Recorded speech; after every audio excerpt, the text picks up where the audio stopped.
Oh, Miss Skinny. Whoop. Maybe you set up an obstacle course for yourself.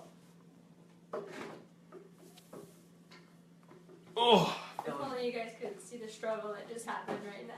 I'm feeling large. I don't have to be around that camera. Well, welcome disciples to Everyday Hope. Your daily inspiration from the Word of God. Next time I'm going to make sure to give myself a little more cushion of room there. That was rough. But today we're talking about relationships, and whether you're married, dating, or single, I think you guys will all be able to benefit from this video as we discuss and I give you guys some advice from the Bible and from my own personal experience about relationship do's and don'ts and what makes up a strong relationship and what can break up a relationship very easily. So, I actually think I'm going to start with the verse I want us to focus on. And many of you, if you've ever attended a wedding or ever watched TV even, have probably heard this quote. It's very common for people to quote this from the Bible. So it's 1 Corinthians chapter 13, beginning at verse 4. Love is patient. Love is kind. It does not envy. It does not boast. It is not proud. It is not rude. It is not self-seeking. It is not easily angered. It keeps no record of wrongs. Love does not delight in evil, but rejoices with the truth. It always protects, always trusts, always hopes, always perseveres. Love never fails, but where there are prophecies, they will cease. Where there are tongues, they will be stilled. Where there is knowledge, it will pass away. For we know in part, and we prophesy in part, but when perfection comes, the imperfect disappears. When I was a child, I talked like a child. I thought like a child. I reasoned like a child. When I became a man, I put childish ways behind me. Now we see but a poor reflection as in a mirror, then we shall see face to face. Now I know in part, then I shall know fully, even as I am fully known. And now these three remain: faith, hope, and love. But the greatest of these is love. So, let's break this down into the simplest terms. Now, I came up with a list of what I feel are the most important things for a woman and the most important things to a man in a relationship. Now, before we go any further, the one thing that will make the biggest difference in your relationship is both of you putting God as number one. God is a priority. He's the foundation, the pillar. He's what holds your entire relationship up together. Now, the diagram that I like to refer to the most is simply a triangle. It's a terrible triangle. But actually, we'll use my wife's hands here, right? So the best way to look at it as, here's my wife, here's me, and here's God. We're both constantly seeking Him, and it brings us together as we seek Him together. So that's the best way to look at it. Now, for a woman, what we came up with is love, provide, cherish, and value. So women want to be valued. They want their opinion to be respected. Even though a man is the head of the house, a woman's opinion should still be valued as such, and you guys should make decisions together. No man should make decisions that compromise his wife or that intentionally harm her or degrade her in any way. So that's what we mean by valuing your wife. Now, cherish them is to treat them like the princesses they are. And they are very high maintenance at times, I know. But we want to cherish them because they are, and I want to phrase this in the best way I can, but girls are a lot more sensitive and emotional than us, and they need a lot more of our time and our attention and our focus, and they need to be cherished and waited on. Now, provide, I think, is pretty self-explanatory, but I feel it is a man's responsibility to provide for his wife. And that's not just financially, but that's providing support and encouragement, providing leadership, especially to God. And lastly, love. All women want love. They want to know that they're loved. They want to know that they are the apple of your eye, that you have affection for them, eyes for them only, that they are the second to being the center of your universe. And for men, we came to serve. Men want their wives to serve them. I want her to aspire me to accomplish my dreams, to help me accomplish my goals and my dreams. I want her to take care of the things like our children and to serve in that way as well. I appreciate her every time she cleans, every time she cooks, every time she takes care of the children. Not that those are her only roles, but those are ways that I feel gratitude towards her and service from her. But the biggest way for me is when she pushes me to be closer to God and serves and benefiting and pushing me towards my aspiration and dreams. Men want respect. Men, that's probably our top thing is respect. And the biggest thing a woman can do to show respect to us is to value us as the head of the household or the king of the household. We want you to be like our queen, where you sit there and you know when it's your place to come in, when you let us make executive decisions for the family. But of course, you hold us to making the best decisions for the family, and your opinion's valued. But we want to know that we are the head of the household, the rock in the mountain. We want to take care of the problems as they come up. We want you to come to us and, ask, I don't want to say our permission, but we want you to communicate with us. Communication is definitely a key factor, though, too. In a relationship, absolutely, and we're going to get there. Next is honor. Men want to be honored. We want you, and that's another way just to say praise. We want your praise. We want you to respect when we work hard for you, respect what we provide and what we do for you. And then lastly, men want attraction. And not necessarily that we care if you're attracted to us, but we want physical attraction. And it's one of those things kind of we talk about, but it's important for men to have that physical affection. Men, we're creatures of instinct. We want our wives to be close to us, to touch us, to hold us, to kiss us, and for romance time as well, those Victoria's Secret kind of nights. So those are things that are really important to men and that really show us love. Now, let's talk about the opposite side. Now, those are the things that we want most in a relationship and that matter most to us. But let's talk about the things that break up marriages easily and break up relationships easily. So the top 5 things that we came up with in our search was, number 1, money. The root of all evil. Now, money can cause a lot of couples to fight, and you want to minimize any fights about currency, because to keep perspective on it, money's a worldly thing, you guys. I know it's a necessity to survive to some extent, but in the end, God's will is going to be done. If you trust Him to take care of you, He's not going to fall short. So don't bicker among each other about money and issues of that sort, because you have to have trust in God to provide. And now if you're fighting about money, you're not putting your trust in God.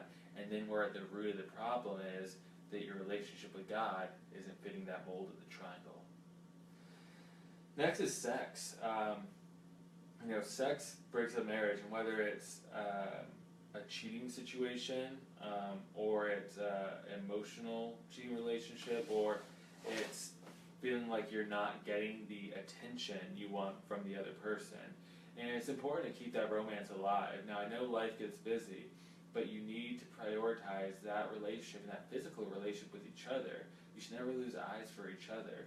And whether that takes you downsizing some other things, whether it's less time with the children, less time at work, make sure you continue to date each other your entire relationship. No matter you've been married 10 years, 20 years, 30 years, you should never stop dating your wife, and your wife should never stop dating her husband.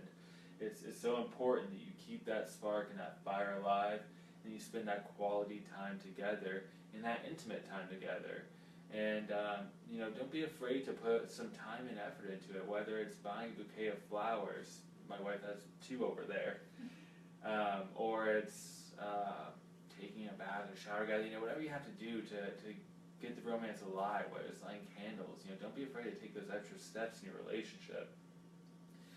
Now, work. work is a thing that can split marriages, and that's for a lot of reasons.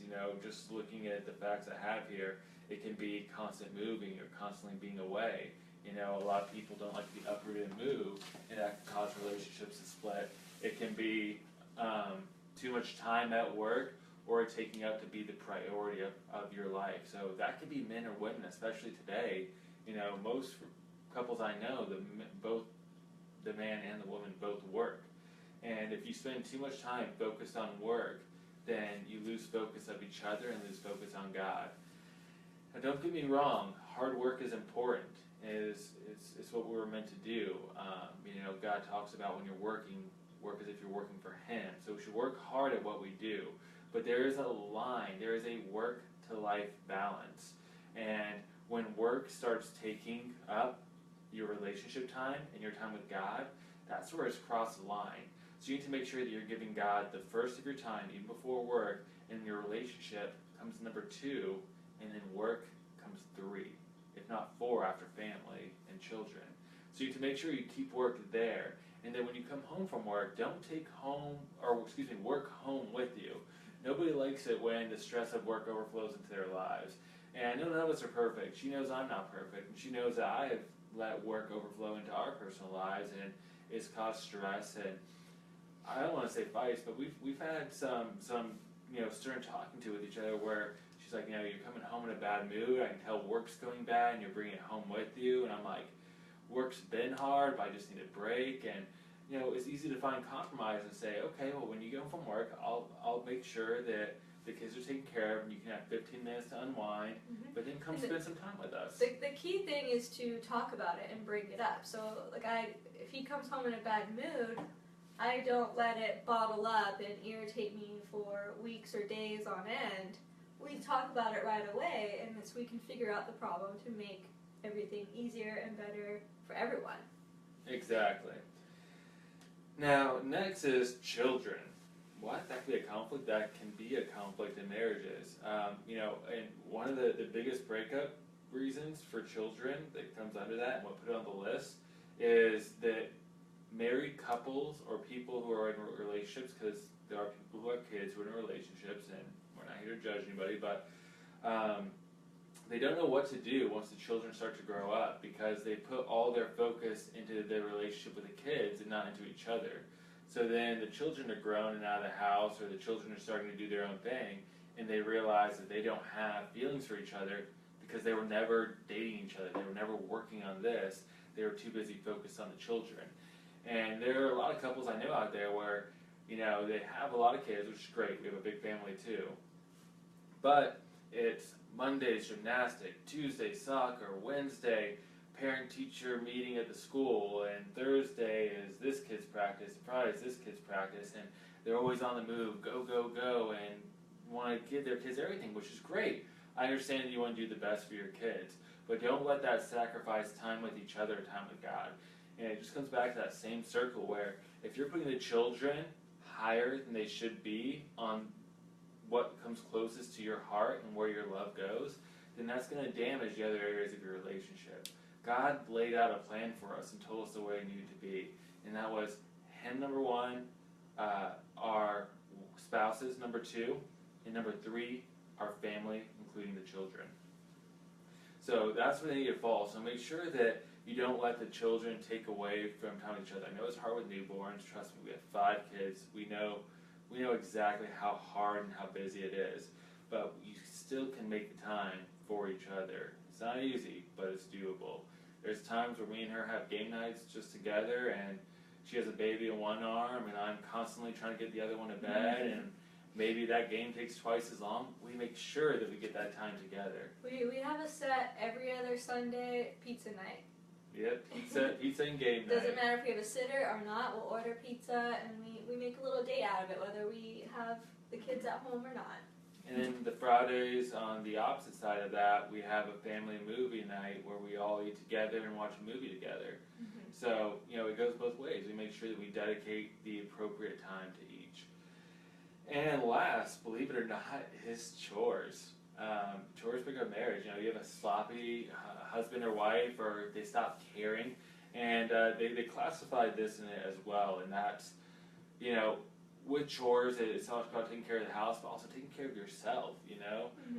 I don't want to put anybody down, but, you know, in a relationship, once you get in a serious relationship and get married, that's not a time to just let yourself go, you know? Keep up your hygiene. I understand that we all get older and we're all not going to be as pretty as we once were, you know? And that's a part of life. But it's one thing to age, and it's another thing to stop caring about looking good, smelling good, and impressing your spouse.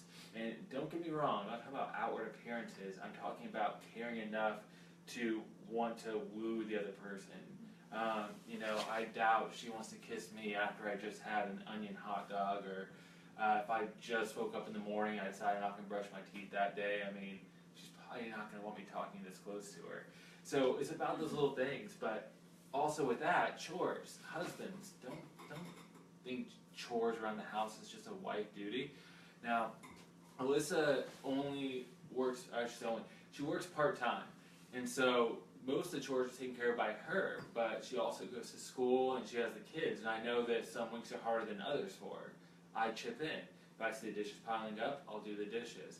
If I see the laundry piling up, I let her know, because I don't like laundry. But if I see this laundry needs to be folded, I'll fold it. The only thing I don't like doing is the wash and dryer stuff. I'll vacuum the house, I'll pick up, I'll make the bed, I'll help out with the children, I'll make dinner. I'll do what it takes to help her out with those things, because she knows that because she's working part-time, she takes the main role of that. But that doesn't mean it's not my place to help her, that she doesn't get overwhelmed.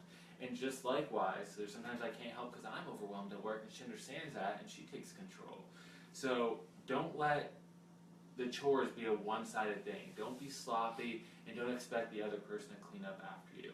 We're all adults here. We should all clean up after ourselves and help each other out as much as we can. And with that too, again, communication. So if I look at my homework for that week and I see I have a lot to do that week, I just try and communicate with him like, I have a really busy week. I'm going to have to put in a lot of hours either at work or with school. I might need your help this week, or vice versa. He'll say the same thing towards me if he has to put in more hours. So again, it all comes down to communication. Be upfront, don't bottle things in. Exactly. So let's talk about a couple of ways to combat these things. Number 1, God. Number 2, the Bible. Number 3, prayer. Those should go without saying. We should know this at this point in Everyday Hope. If you're new, now you know. God, prayer, Bible, not any of the other, but God first, and prayer and Bible, do both. But here's the things that get in the way of marriage most, and that's pride. Especially men, surrender your pride. A marriage isn't about right or wrong. As it says here, it keeps no record of wrongs. It's not about who's right. It's never going to be about who's right, because there isn't a right and wrong when it comes to opinions and when it comes to marriage. So you need to surrender your pride and realize that a marriage is built on compromise. There's always a middle ground, and it may take you a while to find it, but finding it isn't about yelling, shouting, putting people down. It isn't about being right or being the loudest. It's about talking and finding, well, what is your roadblock? What will you not do? What will I not do? What am I not willing to get rid of? What are you not willing to get rid of? And where can we get a middle ground here? So it could be anything, maybe it's with school. I wasn't good with charter schools. She wanted to be at a certain school, and you find the middle ground where it's a school you both like, and it's meeting a teacher together. It could be a lot of things, but you have to be able, especially for men, because I know we're prideful, surrender the pride, seek compromise, and seek compromise through a healthy talk. I know talks, I don't want to say argument even, because I don't want to say where you're fighting with each other because you disagree. You can healthily disagree on something and find compromise through it. Think about when you're at work or a business meeting. You're not going to talk to those people in a bad way. So you should be just as respectful, just as professional, if not more respectful to your wife or to your husband when finding compromise. Just because you're comfortable doesn't mean you should not have manners when it comes to each other. Next is being patient. Marriage is hard. There's no lie about that. Marriage can be very difficult, but being patient makes a difference. Everybody comes to things in their due time, and when you're working on something, so maybe Alyssa tells me something that bothers her, and I realize it's something I do wrong. I'm not perfect. I know I'm not. She knows she's not perfect. of the two of us, I'm definitely closer to being perfect, but that's beside the point. You be the judge of that. But it's about being patient. So she'll say, this behavior, I don't like it. I don't think it's something that's really godly that you do, and I'm not trying to put you down. But maybe it's something that we could work on together, that you could work on, and whatever you want to do. Say something like that. And I'm like, okay, well, I've seen the Bible. I definitely agree with that. Maybe it's something I didn't realize I was doing. I'm going to work on that. But it's not an overnight process. And then she catches me doing that thing again a few days later. Maybe it's cursing for you. I stubbed my toe a week later. I'm like, oh, there's that word. And she's like, I know you said your toe is hard and you're working on it. So you've got to be patient because it's not going to be an overnight change. And when you're in a relationship, it goes with a lot of things. You're going to have a lot of habits you think are disgusting. Like, I pick my nails and she thinks that's terrible. There's going to be a lot of things where you're like, that's a terrible habit, but you got to be patient with each other. And more importantly, you have to be loving and be kind. I feel like they all go hand in hand. Patient, loving, kind. Mm-hmm. So be loving towards each other. Always approach things in a loving way. Never attack. Never say, you're not showing me enough attention. You aren't meeting my needs. You. You want to avoid all those pronouns. I think that we could spend more time together. That's a way nicer way to say it than you aren't spending enough time with me. I think that we could work on spending more time in prayer. I think we could work on spending more time in the Bible. I think, we can do it together. And just because you don't feel like you're lacking it, doesn't mean you couldn't do it more. It doesn't mean you couldn't help them with it. Why should you tell them, hey, you need to do this? I'm not going to help you with it. No. You guys are one flesh now, as the Bible says. So if they're struggling with something, you're struggling with something. And you repair it together, and you repair it through patience, love, and kindness. And even embarking on that, whatever that one thing is with them, can help bring you guys closer together again. You're spending time together, learning and growing together. Exactly. I know we're going along today, guys, but this is important stuff, and it's relationships. This is the foundation of a good portion of most of your lives. So we only have a little more to go. So next is communication. We talked about and touched on it several times already, but I just want to emphasize the importance of communication. I can promise you that most of the fights that we have, and we're not perfect, you guys. Just because I'm a pastor doesn't mean that we don't have a marriage where we get in arguments every now and again. Now, I'll be honest. We do have a great marriage. We hardly ever argue, and I'm very blessed and very happy. We do have the occasional argument, and it's usually because we feel like there's a lack of communication. Someone feels slighted in some way. I'll make plans for Friday, and she'll tell me, I told you that I have a dinner date with Kayla, and I'm taking the baby, but you said you'd watch the other two kids. And maybe I was working on a sermon at a time, or I was at work, and she called me or texted me, and I replied, but I didn't retain any of the information. That's usually what it is, I'll be honest. I'm not the best listener. I have selective hearing. I think it's a man thing. And then I'll feel sad. I'm like, you didn't tell me that. I made plans, and, it all comes down to communication. So communicate effectively and communicate often.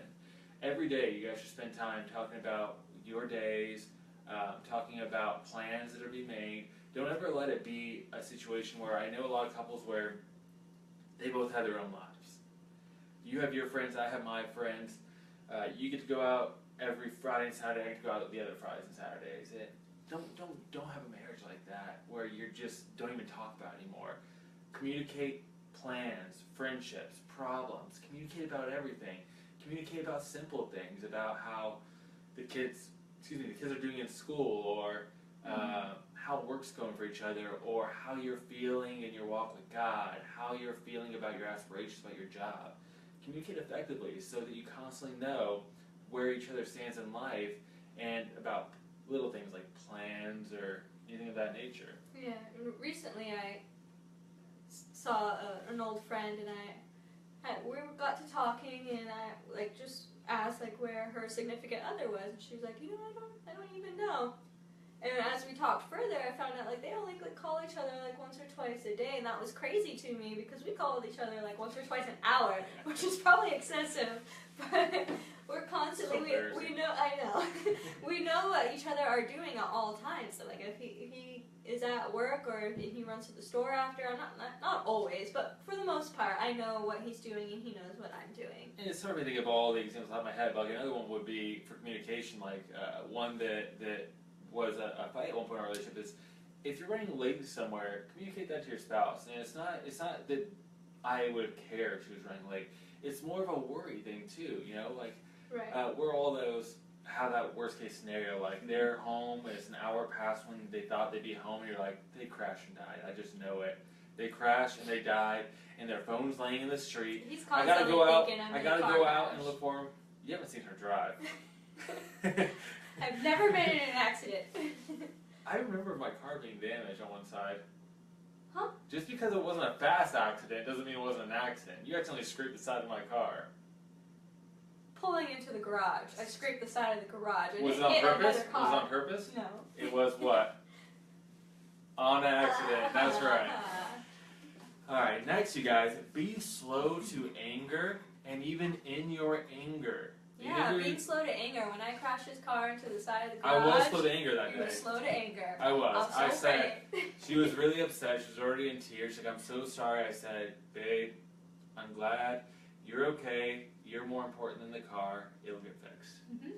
And sure That enough, was it his got main fixed. concern. Was make sure that me and the kids were okay. And then my car. Amen. But be slow to anger. And it's human to be angry. God built us after his own image. God gets angry. It's throughout the Bible. And it's okay to get angry. But in your anger, be slow to anger. Do not anger easily. And do not belittle or put down your spouse in your anger. I cannot emphasize that enough. Words are like daggers. You cannot take them back once they are spoken. You must choose them carefully, you guys. We'll talk about this more as an individual sermon at one point. But just emphasis, if you are mad at your spouse, you are completely angry. I don't know what's going on in your lives. I can just think of like some things I hear from different people, not in our lives, but even if your spouse came home 2 in the morning drunk and you didn't even know they were going out, and you're beyond your mind angry, and you want to say these terrible words and put them down, that's never right. That is never what this teaches, and that is not going to be found in this paragraph about love. You know why? Because it's not right. Because love doesn't keep record of wrongs, and love is patient, kind. It is not proud or self-seeking. It is not easily angered. Just as the verse says, you want to live that. So choose your words carefully. You can say something like, I feel very disrespected that you would go out without telling me and stay out this late. I was extremely worried. I'm extremely disappointed with you. We need to do some communicating tomorrow to solve this issue and find out what's going on. We need to seek God more because there's a problem. Talk to them. Be stern with them. I understand that. But never call them names. Never yell at them. And by all means, never put your hands on them. Men especially, and that goes for women too. Never be physically violent towards each other, and that's never okay. There's never an excuse. I don't care if the other person cheated on you. I don't care what happened. Physical violence is never okay, and even if they cheat on you, those words aren't okay. Any of those bad words that you guys know, don't call people that. Don't even call it people that jokingly. It's not okay to put people down like that. Even if it's jokingly, nobody wants to hear that towards each other. It's not okay, and we need to choose our words carefully, especially in our anger and our actions. So, like I said, anger is okay, but it's how we choose to show it. So, when it comes down to your relationship too, when you're going through the hardest times, I want you guys to remember 2 things. This is what we're going to close with. When you marry someone, you marry all of them. That means you're going to go through in a marriage hardships, disagreements, arguments, challenges. You can go through fights, but you promise to love them through it all, through sickness, through health, through hard times, through good times. You For promise, better or for worse. You promise that you would stick by that person, and you need to remember that promise through all those times. When you marry someone, you marry all of them, all their baggage, the person they were, the person they are, and the person they'll become. You stand by each other. And next, forget all the reasons it isn't working or isn't working right now, and focus on the one reason it will, because you love each other. Even if you lose that love, all things can be fixed through the Bible, through God, and through prayer. You guys loved each other at one point, you'll always have that. Always have it. And I don't care what anybody says, if you love somebody, that spark never dies. If you're married, I don't care how hard things get, you're never going to be at the point where you say you don't love them. You got to make it work, no matter what. There's never a point I can tell you up front. There's nothing this girl could do ever that would make it so I didn't love her.